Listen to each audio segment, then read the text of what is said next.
sort of impacts and discussion of LGBTQ experiences in the system. So I will turn it over to them. Thank you. I would like to use the mic as an accessibility issue for folks in the room.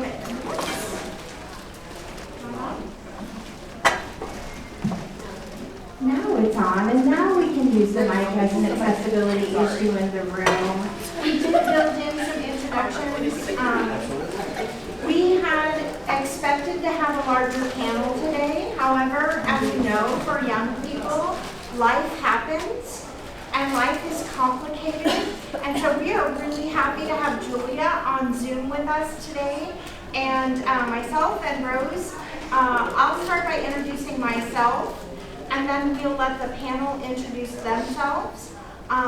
We also want you to know that you are free to ask questions. We'll have some time at the end of session for that, and there are some people still coming in, so I'm going to talk for a moment while they find this space. Thank you all for being at this conference and for having an interest in this topic particularly. My name is Abby Swatsworth. I use she, they pronouns. I am the executive director of Out Nebraska. Out Nebraska is a statewide education and advocacy organization working to celebrate and empower LGBTQIA2S+ people across the state of Nebraska. And that really takes the form of advocacy, celebration, and education as our three main mission areas. We work with a number of statewide organizations. I personally am not an expert in the juvenile justice system, but I do work with a lot of LGBTQ+ youth. And so I'm hoping to bring some of that perspective today as I moderate. I may speak up and answer some questions also, since our panel's a little smaller than we expected. And again, I think we'll have time at the end to sort of have discussion with the group also. So, Julia, I think we can hear you in the room. And the first question and what we're doing in the way of introductions is to have each person introduce yourself as sharing your name and pronouns and a little bit about what brings you to this panel. Here. I think the mic's going to be calling. We have Julia, but maybe we'll start with Rose while we check tech. This is all about being flexible today. I hope you guys like flexibility because we're going to do a lot of it. My name is Rose. I am the executive director of the Hub Central Access Point for Young Adults. I use she, her pronouns. At the Hub, we serve young people 14. Flexibility. Flexibility at its best. We serve young people 14 to 24 years of age. I don't know, but I'm supposed to be close to the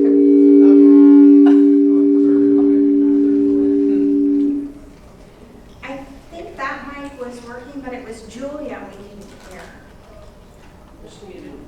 I don't. There's a message. I think we lost her.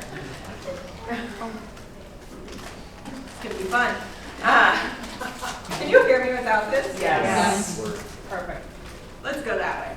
At the Hub, we serve young adults 14 through their 24th year in the areas of education and employment and empowerment. The young adults we serve are unconnected. They're pregnant, parenting, homeless or near homeless. They're currently involved in or have aged out of the juvenile justice system or the child welfare system. And the word that I often use is the secret sauce. The secret sauce of what we do is unconditionality.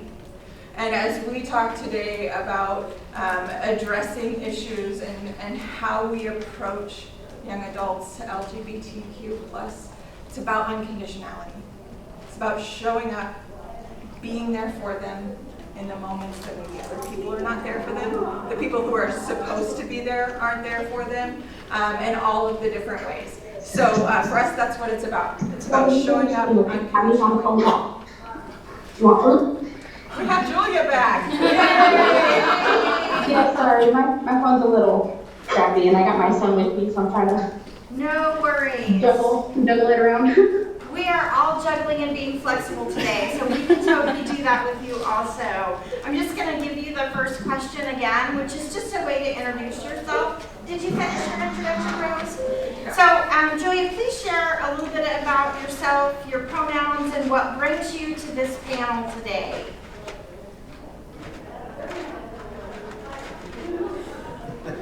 Hey, I'm Julia Rodriguez. Pronouns are she, her, hers. And I guess what brings me here, I was in the juvenile justice system growing up. And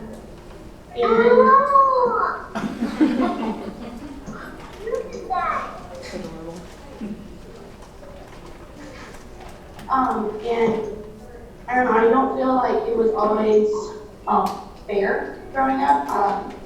I mean, I am Hispanic, and growing up Hispanic and bisexual is not a thing in my culture. So that itself was hard. And like my mom putting me down and stuff, but then just not feeling like I fit in. Also, kind of hit home, so I just wanted to be a part of it. Terrific. Thank you for being here. Thank you for sharing your day with us. And we welcome the sounds of your child with us as well. Please don't feel bad or weird about it. It's perfectly fine. Okay, thank you. You're welcome. You're welcome. I think we'll start with Rose to answer, and then we'll go to you, Julia, for the second question. In your experience, how well has the juvenile justice system interacted with LGBTQ plus youth in Nebraska?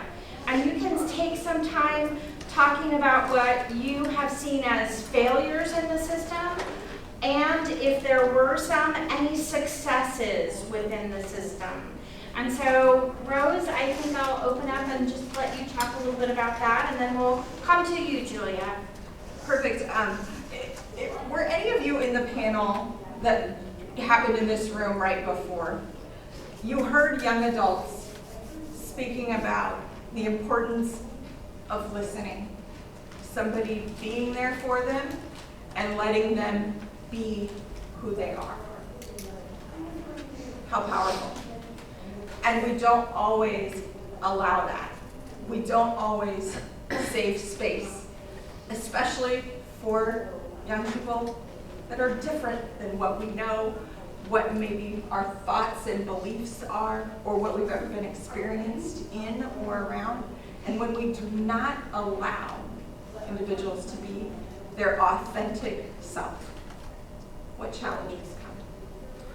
When we talk about young adults that are system involved, and they're not allowed to be their authentic self, they're not celebrated for who they are, what challenges come? Do they feel motivated to do the things you're asking them to do? Not necessarily. Do they feel as if they, for exactly who they are appreciated and celebrated? And if you don't appreciate and celebrate who you are, celebrating successes, seeing achievements, setting goals, being able to achieve those goals, being able to move forward with whatever it is, whether it's meeting your terms of probation or diversion, if it's educational goals, if it's larger life goals, the challenges are there. And so that's one of the things that I hear and see with the young adults that we work with is that nobody is coming back. I shouldn't say nobody. There are people that do it. It is not widespread. Listening, accepting, and honoring them for their true, authentic self.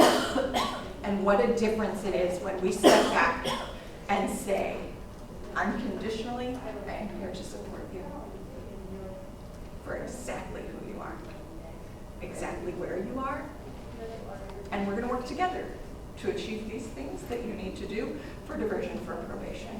We're going to help you set a foundation, and you're going to be able to learn so many positive things about how you should be treated, how you interact with individuals that maybe aren't treating you in a way that you need to be, and what that looks like. anything about successes you would want to talk about? I think the successes are right in there as well. It's the probation officer or the diversion officer, or the community staff member who listens, who authentically embraces the young adult for who they are, that begins to build community for that young person so that they can have a sense of self and being and worth in what they're doing. Great. Julia, we would love to hear from you. In your experience, how well has the juvenile justice system interacted with LGBTQ plus youth in Nebraska? Again, you can talk about any failures or any successes, or share any part of your story you feel comfortable sharing. Okay, so I've been in and out of the probation system since about 13. I am currently on drug court, Dodge County drug court. Obviously for choices that I've made and whatnot, and I do struggle with substance abuse. I'm currently 20 months sober, and just when I was in the justice system, there was a few people who like knew about LGBTQ plus and didn't judge, but a lot of places where I did go, I felt judged or like stereotyped. I know for sure one of my probation officers, she was like the best thing that happened to me during my teenage years because I didn't have my mom's support. Like I couldn't talk to her about anything. I felt like she just kind of disowned me when I was growing up. But my officer was there always, like if I needed to talk to somebody or whatnot. I also got to work with a PALS worker, I think is what it was called. And they're like a life coach, and they help you with like budgeting and stuff. So if it wouldn't have it for that person, I would have learned some of those life skills. You know, budgeting, how to communicate when you're doing interviews or resume stuff and all that. I personally, I didn't know anything about like school-wise. Like I was a good student growing up. I graduated high school, but then once I graduated, I kind of just stopped because I didn't know how to go about it afterwards because my mom didn't know anything. My dad didn't know anything about it, so I just started working after I graduated.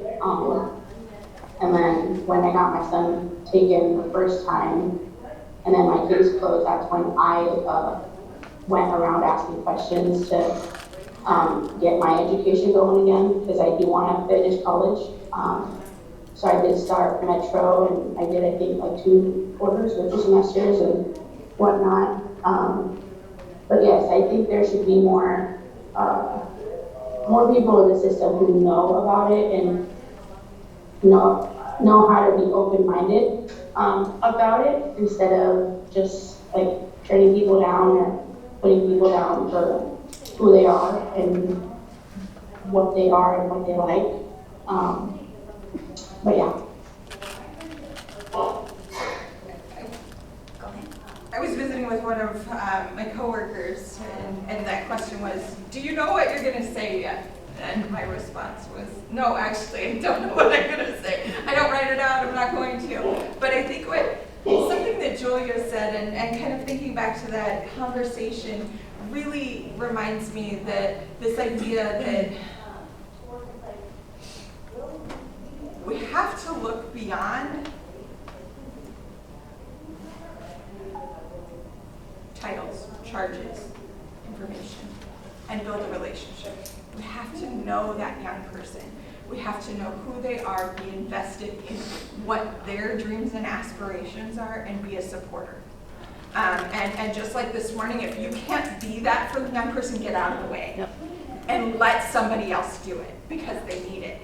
I was thinking back to when I was a green, much younger worker, and I was working with strictly referrals coming from probation, and I made a mistake. And I read the court report before I ever met the young person. And I read their charge. and I had a preconceived notion of what it was going to be like.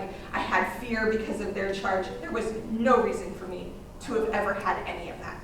I should have gotten to know that young person and never read it because I knew that I was biased. So a young person walks in your office. Maybe they're boldly wearing rainbow. Maybe they are telling you out front. If you have not allowed yourself to be open and get to know that young person for exactly who they are, you've done them a disservice before you've ever done anything with them. And so as I was going through and thinking about what do I say, and as Julia was saying, there were people who were there for me, my probation officer was there for me, and those kind of things. It was that unconditionality. But oftentimes we allow whatever is right in front of us to be what clouds instead of just beginning to build a relationship. And when we peel back that and we start with the core of just getting to know somebody and building a relationship and supporting them exactly where they are, what a difference we make. And so when we talk about how do we build foundations for success in a young adult, with a young adult in the juvenile justice system, that's LGBTQ. We start with a relationship. We start where they're at. We ask questions in a way that is getting to know them because we honestly care and want to know. And the other thing that's really important, at least for me, is when I mess up, when I don't get the pronouns right, when I accidentally step in a way I didn't mean to step, that I know that I've stepped in the wrong way, I own it. Because I'm not perfect and they need to know that.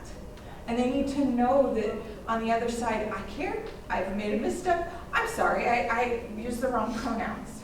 I want to honor exactly who you are. And we'll have a session tomorrow delving more into creating affirming and inclusive spaces for queer and transgender youth. First, I want to say to you, Julia, congratulations for your 20 months and keep that up. I am a person in recovery and it's not easy and it's worth it. So just wanted to throw out some snaps for you, and I hope you heard the audience was really supportive also. I can say you don't need to understand and fully get everything about someone's orientation or identity to give them unconditional support, right? You don't have to understand everything about what it means to that person to be bi or pan or queer or gender expansive or transgender. You don't have to understand all of that to support someone and meet them where they are and build a relationship. So I think that is probably the number one thing I would love for you to take out of this session today. I would say I have seen failures in the system and heard from folks who had said, that they never felt like they could come out to the person they were working with because there was a huge cross in the office. Why would that cause issues? Well, it would cause issues because the church has been the foundation of harm for a lot of queer and trans folks across the country. And so automatically someone seeing something that may indicate whether you are an affirming Christian or not, that visual may set someone up for keeping their identity private, which will not allow them to build that kind of rapport they need to build in order to meet and set goals and do the work that they want to do with you. So I'd say try keeping spaces neutral. But I've seen that, I've heard from folks anecdotally that has been an issue where they're like, man, I just don't feel like I can talk to them. I don't know, and I always counsel people to push themselves a little bit, but also to feel like they're safe, right? We have to feel a sense of safety to be vulnerable in working through issues. Without that safety, it goes nowhere. I've also seen some figures in the system in terms of how someone is housed, whether they are housed in a situation that's safe for them, or whether they are in constant isolation because it's perceived that they will be in danger, but nothing has actually happened yet. So those are just some things to keep in mind also. And yeah, and you've talked about this a little bit, and we did expect to have a larger panel, so that the panel would take up more time, but that leaves us more time for conversation and discussion also. Julia, I would love to know, and you've talked about this a little bit already, but how important to you were affirming relationships with individual professionals, and what made those relationships affirming? Like, if you can talk a little bit about how your probation officer really showed up for you in terms of whether there were things related to your identity as a bisexual woman that was a part of that relationship or not, what the other things about that relationship were affirming to you. So this was one of my first probation officers. When I went in, to do the initial, like the first meeting or whatever, her office in general was welcoming. And then when I sat down and I started talking, she asked me if I wanted my mom present or not. So she was asking for my opinion and not just forcing my parent to be in there with me. She also, she asked me about my background and how I grew up and how my family grew up and stuff, which I personally think is important because that kind of gives you an idea of where they come from and how they how that's how they think and process things. Also, with if I ever needed rides, she'd always help figure something out. Because a lot of the times my mom would work since I can remember, she's worked in a packing plant. So she's worked from sunrise to sundown almost. So I would struggle to get to and from school, and at one point it was a really far walk because it was I was on the outskirts of town and stuff. But that in itself showed a lot of support to me because I didn't have many friends growing up. I was kind of the outcast in school. But yeah, the pals were cool. If I would call them and I needed to talk to somebody in that moment, they wouldn't say that they were busy or nothing. They'd be okay, just give me a minute or two and I'll call you right back. And I was okay, and they'd call me back. We'd be on the phone for however long, whatever my situation was. And they would encourage me to meet with them on a regular, not just there's other, what do you call them, just workers, that barely even want to meet with the juvenile once a month. They see it as oh, I have to go see them. But my worker encouraged me, hey, let's meet at least once a week, catch up on what the last week was what we're doing, what you're looking forward to this next week, that type of stuff. There were a couple people in the courthouse itself that were very, I don't want to say grouchy, but just they genuinely seemed very mad at the world. And I feel they took it out on any juvenile that they see because it's that stereotype, oh, well, they're in the court system, they must have done something really bad, or they're not listening, they're away to school, whatever, so in my courthouse anyways, it's a small town, that's how they are.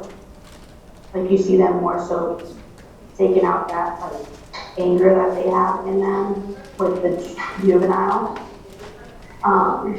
That in itself I don't think is right.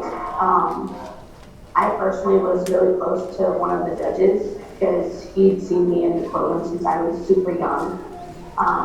My dad, my biological father, he was abusive with my mom and stuff. So we had to be in the courts a lot, and we would get put in protective custody and stuff.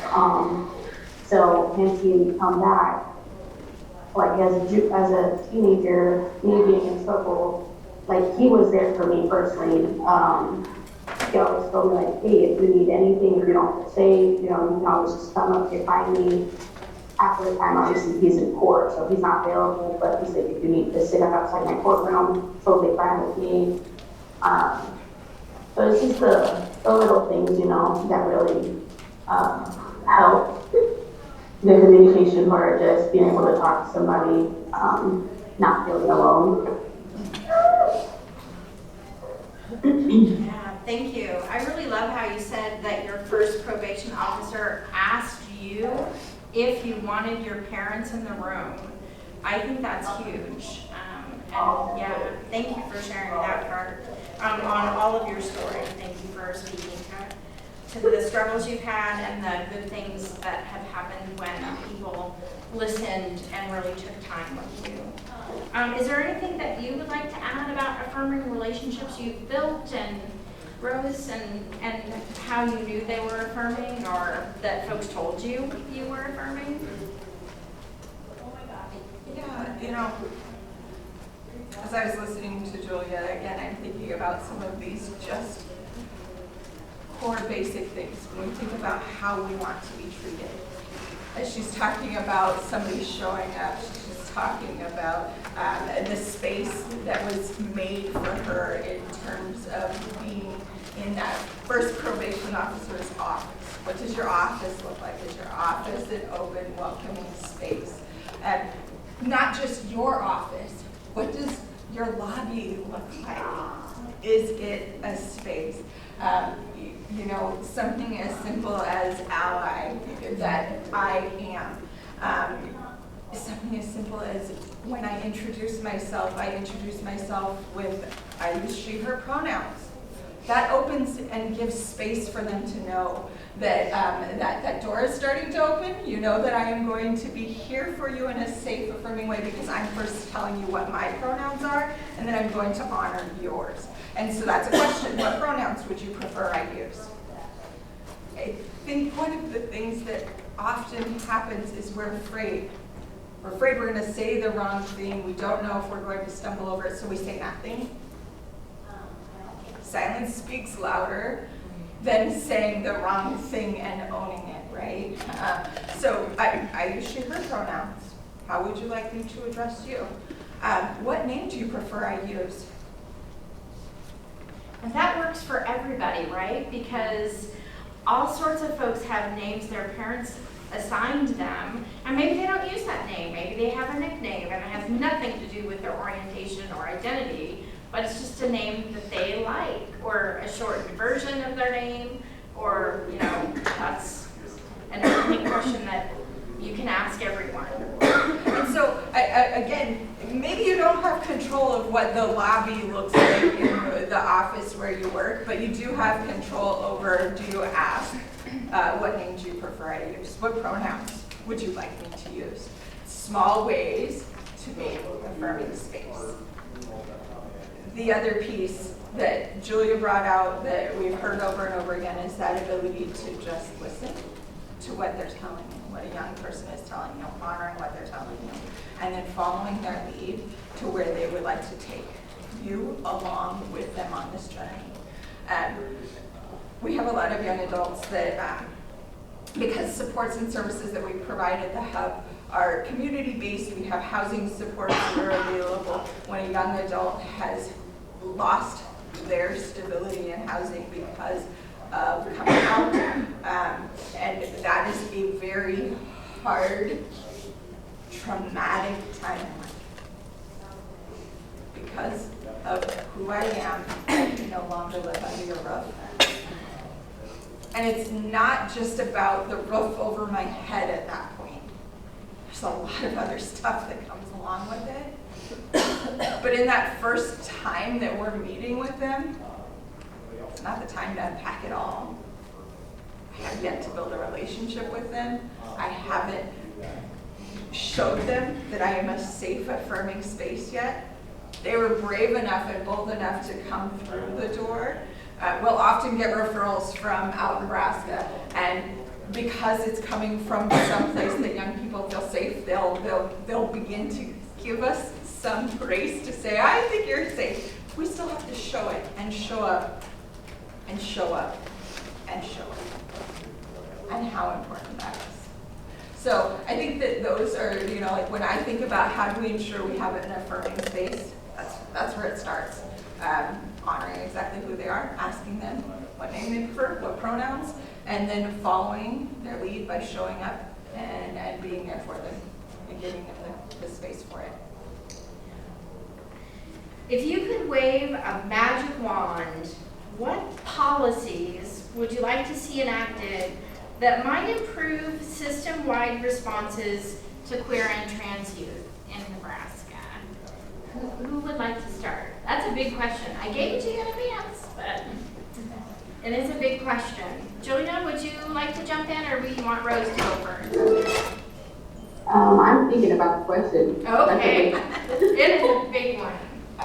I think the magic wand of the area that I think about most where I've heard from young adults that they feel the most boxed in is when they are in group home settings or in detention centers and those kind of things.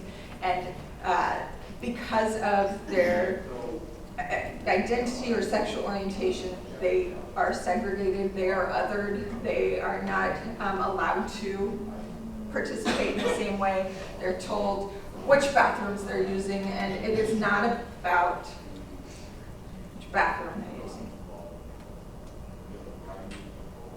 So my magic wand would fix that. My magic wand would fix that also, not only for juveniles but for adults as well.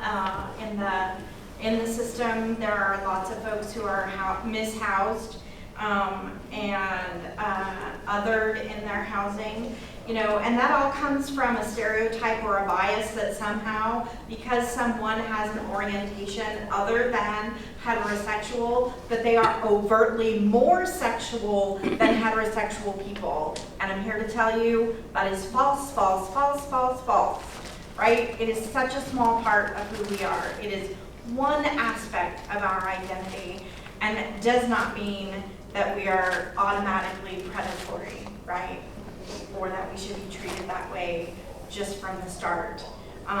We should always give people grace and options, and asking folks, how would you prefer? Maybe somebody has been victimized and would like to be in a space that is a little more private or more segregated because that makes them feel safe. But I would say it should be an option rather than an automatic. So, Julia, did you think of something you'd like to add? Yeah, so you actually said it at the end. I would definitely fix the fact that juveniles don't get to make their own options or take their own decisions. And I get it, some of them are young when they enter the system, but I feel like they've gone through so much that if you take the power that they have over their decisions, or at least giving them options, that kind of, I don't want to say dehumanizes, but it takes away that sense of hey, I can make my own choices. I can think through the pros and cons and think what I think would be best for me in this situation. Because I personally know, my brother, he went to JJC and then to Boys Town. He didn't have a lot of options. They were just you're going there, and they didn't say if he wanted to try a diversion. He didn't get a chance to even do diversion. A lot of times they offer now they're CASA workers. But back there, I just call them a mentor because I don't know if they have an actual name or not. But even in my town, we had this thing called Youth Voice, and it was we could just all as a youth get together, socialize. We would have cookouts and feel a part of something bigger than just you're in the court system. But yeah, I think the decision making is something I would wave my wand and hope to fix because, yeah, I don't know. I'm on drug court right now, so I can't, like, any decision I want to make right now, I have to get it approved. If I want to spend money, I have to get it approved. If I want to talk to people, I have to get it approved. And it freaking sucks because I literally feel like I'm a little, like, puppet, you know, and I'm getting strings pulled in my mouth. You know, they're speaking to me, they're making my choices, they're telling me where I have to live, they're telling me if I can have a car. And sometimes they even get to the point where they use your children as a consequence. Because I know one of the girls I'm close with in drug court, they told her, well, you can't see your son until you get your BS together. And I think that in itself is horrible because you should not use children as a weapon, I guess, or like a punishment to try and motivate people. If anything, it's gonna make them feel worse, you know. But yeah. Everybody benefits from the ability to make decisions and have options. So, yeah.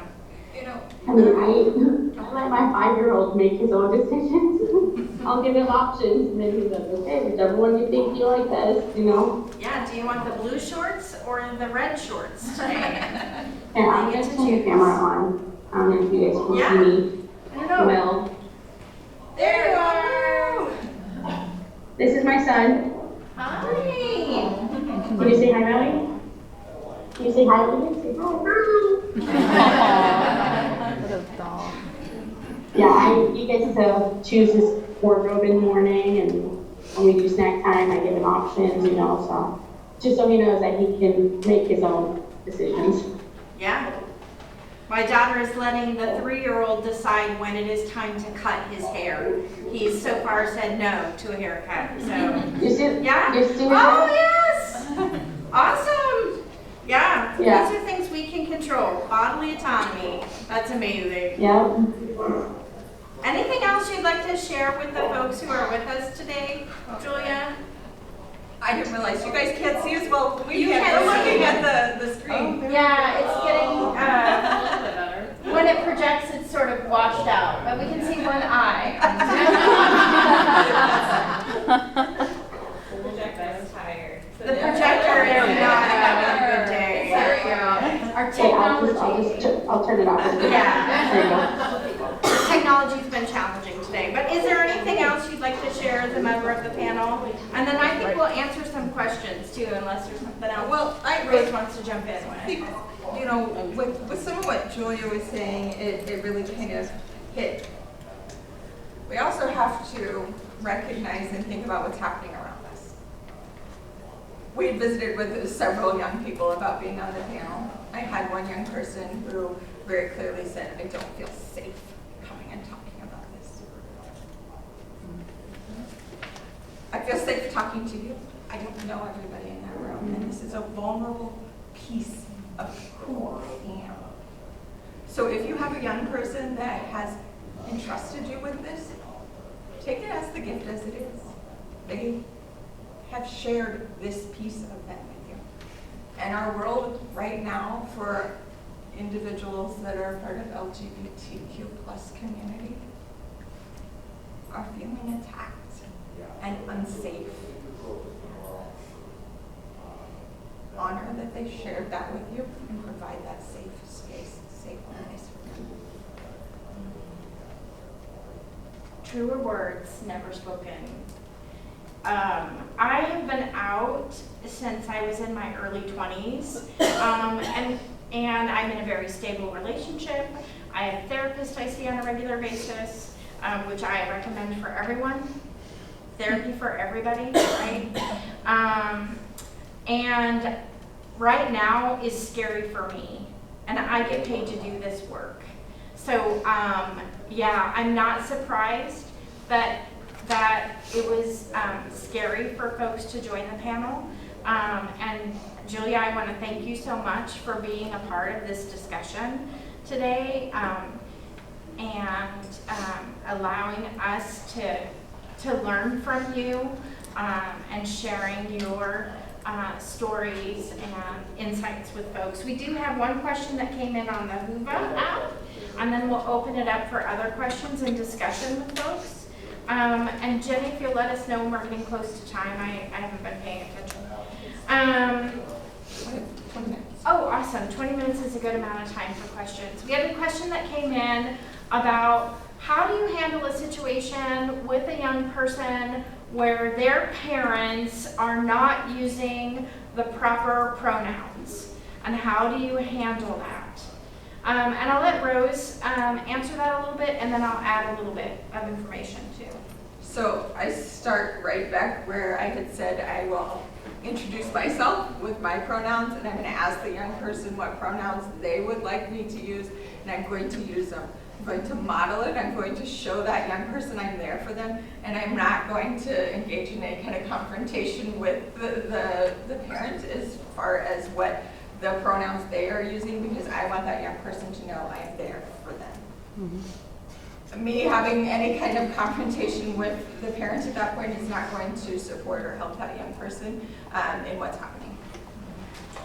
I would say if you feel over time that you're also building some relationship with the parents, that I would just share information about what it means to have affirming people in your life as a LGBTQ young person. One affirming adult can reduce suicide risk by 40%. Families that support their LGBTQ youth lower risk of, everything. And there is a project called the Family Acceptance Project that I refer folks to. Hey, check out some information from this organization. And I'm not telling you have to change. I just think you might benefit from reading a little bit about the research that they've done. But I wouldn't do that in the presence of the young person, and I wouldn't do it in a confrontational way unless I felt like I had built some relationship also with parents. That would be my answer. What kind of questions are there in the room? And there's no stupid questions. As I said, I get paid to be gay, so please ask me something. And yeah. One thing that I've been curious about, specifically in our community, is that there is a huge, I don't want to say difference, but when we think about the LGBTQ plus community, oftentimes it's centered around white people.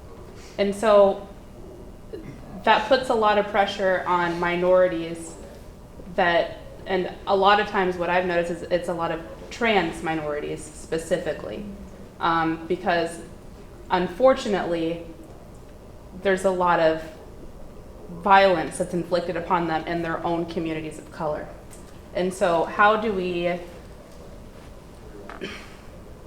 not isolate them, but also acknowledge the fact that the hardships and the realities that they experience might be completely different than their white peer?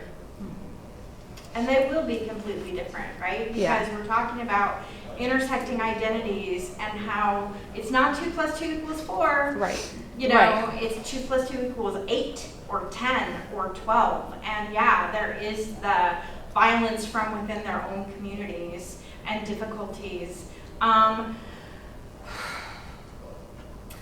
Seeking out organizations that really work to support people of color who are trans, Black, Brown, Indigenous folks who have gender expansive identities can be really important.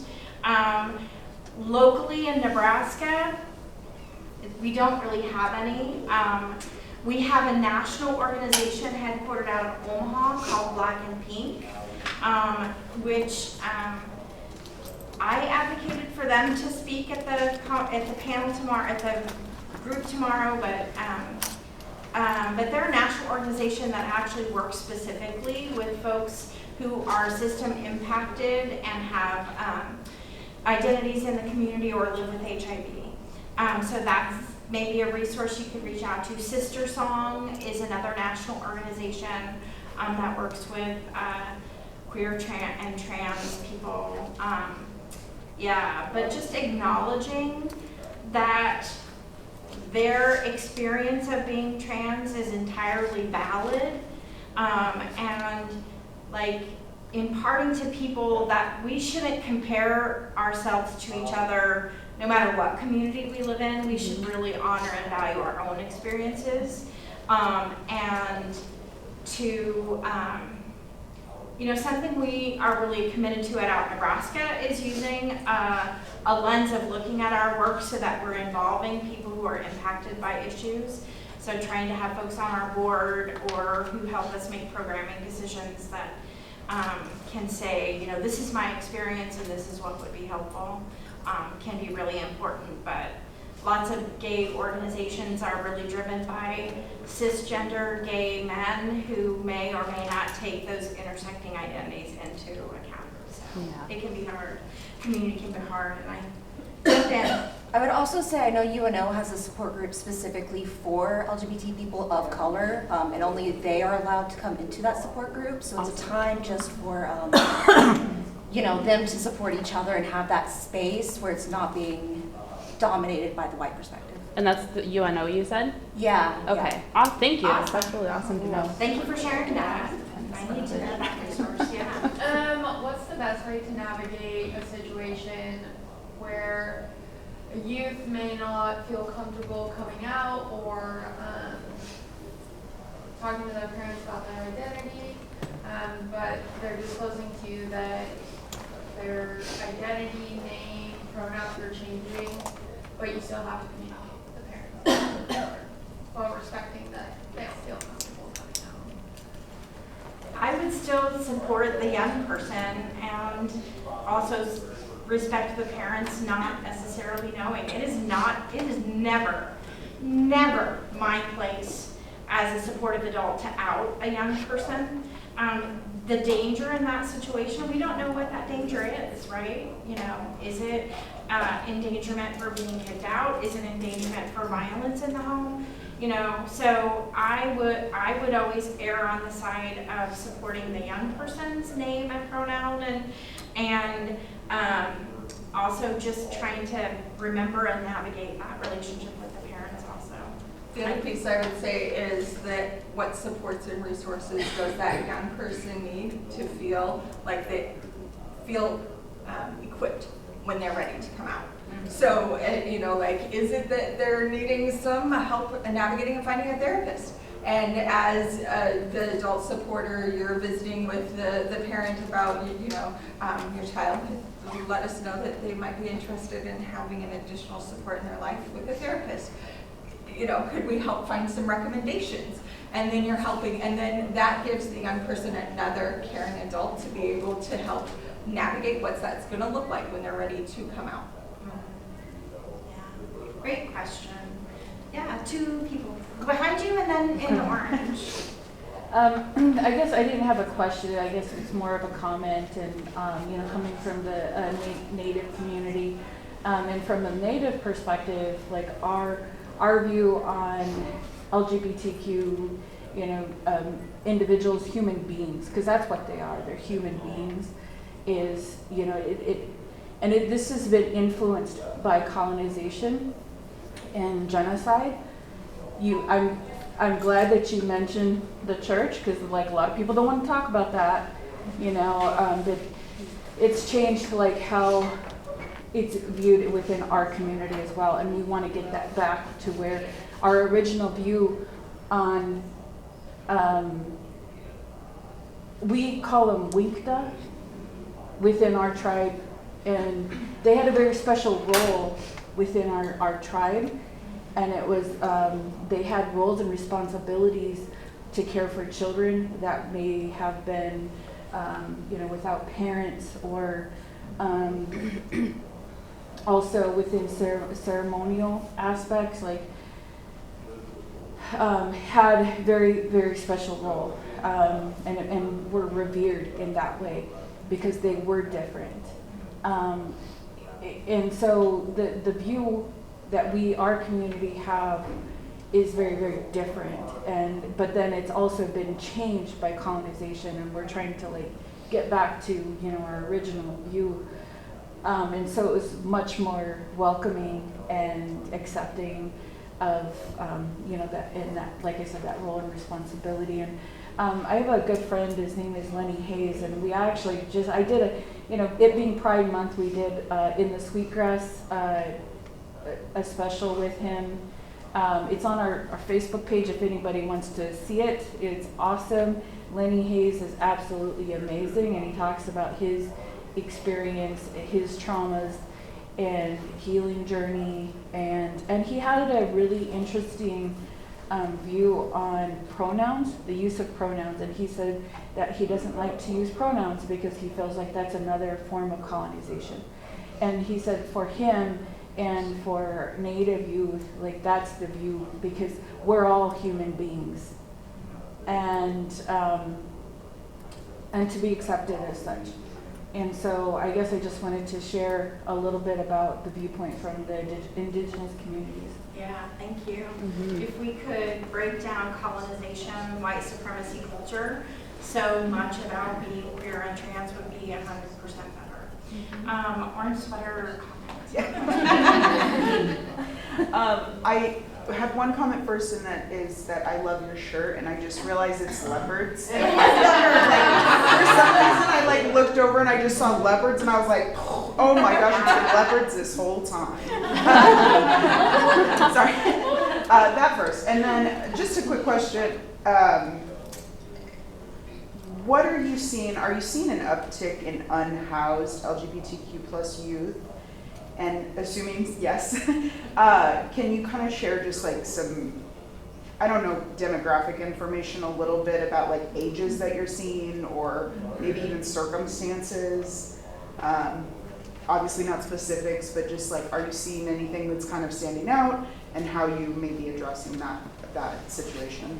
I'll give some generalities, and that Rose maybe give some more local experience, but folks who work in the area say that as many as 40%, and that is probably underreported, as many as 40% or more of young people who are unhoused are members of the community who live on the spectrum of queer identity or trans identity. But that's probably underreported because it's different. They don't trust people in the count to answer that question. How do they ask the question? Is it really bureaucratic, or is there relationship building? Point in time count is kind of so that's a national number. But even in my role at Out Nebraska, and we're not a direct services organization, but we get calls from other organizations or churches who say, yeah, we're working with a young person who's been ejected from their home, and I'm like, Rose. And I say, how can I help? So I think what I'm going to say is our local data is mimicking very much that 40. We're actually, so 2 years ago, our organization is in Lincoln. So Lincoln, Lancaster County specific. We were part of writing a grant, Youth Homeless Demonstration Project, which provides supports and resources for youth experiencing homelessness. Youth homelessness looks different. It's not always street or shelter, it's couch surfing. It's finding somewhere to stay, right? So it looks a little different, but our numbers when we were writing that grant 2 years ago were 46% of the young people that were experiencing homelessness in our city were identified as LGBTQ. But a big piece of that is how you ask it, right? Are you straight? But no, that's not how I ask it, right? Could you tell me what sexual identity? How do you identify? What's your sexual orientation? Allowing them, and then reminding them that they have the space and place to say, I am not answering this, right? Honoring it exactly where it is. We get several. One is too many calls of a young person who has come out and now has no place to live. And so a 16, a 17-year-old that has come out that doesn't have somewhere to live looks very different than an 18-year-old that is unhoused. And we have a fair amount of our young adults that do identify within the community that are experiencing homelessness. Is it because of being a part of the LGBTQ community? Is it other factors? There's a lot that goes in there. But you have to understand, for a young adult that is already feeling vulnerable and their basic need of housing is taken away, it's easy to be able to say, my housing is completely gone because of who I am. And then we begin to see many additional challenges with their mental health status and things like that. And so being able to identify which is first is really hard. But our number's about 46% 2 years ago. We don't know I don't have the current this year. 3 minutes. 3 minutes. 3 minutes. Any other quick questions? I guess Yeah. I work, my name is Carrie, I work with Voices of Hope, so I don't really work with juveniles per se, but I guess since the HUD, or the HUD, like, goes to like 24, I guess, in terms of that and then the justice system, like how, for domestic violence or sexual assault, what are you seeing in numbers? Like going to court and like the outcomes or like any Number of young people that are for domestic violence that are going to court, I don't have that. We would refer to your agency for support resources. Hello, nice. we don't have those either. Yeah, but I have done some training with your organization. I urge you to continue training advocates and crisis line workers. So on an ongoing basis, because stuff turns over and. I think that's a perfect lead in. Yeah. But, so I often say, if you know one person that's in the LGBTQ plus community, you know one person. You don't know it all. Continue to learn. Be a lifelong learner about how you can be a support and a resource. And it's not just for LGBTQ plus, it's in everything. Keep the lens of, you know one person. That doesn't mean I know it all. One more question? Yeah, sorry. This might be more for Julia, but I know when you asked the system question, if you could change one thing about the system. Whenever we say juvenile justice system, people have talked about maybe dropping the word juvenile. Does she feel that that would make an impact in regards to the biases people have when they hear juvenile versus just the justice system? The question is, Julia, do you think it makes a difference if we drop the word juvenile from juvenile justice system and the perspective people have around the word juvenile and just call it the justice system? Did I phrase that well enough? Do you have thoughts on that real quick? I mean, I think it would. It would change things from a perspective, because when you say juvenile, it always kind of associates it with the fact that they're, what would you call it, like, that they're going down the wrong path type thing. Does it have a negative connotation, maybe? Mm-hmm. Yeah, so I feel like just saying justice system, I mean, in general, I feel like even grown-ups who are in the justice system, who are part of the community, get seen differently. It's over here, baby. Hey, it's over here. That way. Front. Like they're seen differently because they are part of the community, or like they, I feel like grown-ups get put down a lot more than kids. But I think it would make it a little bit different if the word juvenile was dropped. Thank you. All right. Yeah. I think we are like out of time probably. 4 o'clock. Thank you so much.